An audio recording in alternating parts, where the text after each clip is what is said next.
Hey Traeger Nation, it's Chad Ward, Whiskey Bent Barbecue, and today we're gonna talk about dry brining proteins and why you do it. All right, so dry brining is a really simple process. What we're gonna do is we're gonna take salt and we're gonna salt down the meat.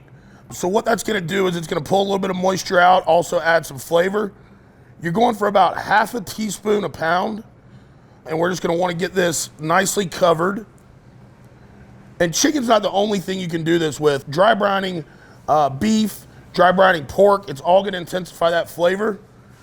And so we're just gonna get this covered well, and then we're gonna transfer it over to a pan, and then we're gonna let it sit in the fridge for a couple hours and let this salt do its work. Another benefit with poultry is this is gonna allow some of that moisture to come out of the skin, which is gonna give us that nice crisp skin that we love on poultry. So we've got that salted down. Put that on our tray, and now we're gonna go lightly cover it and throw it in the fridge.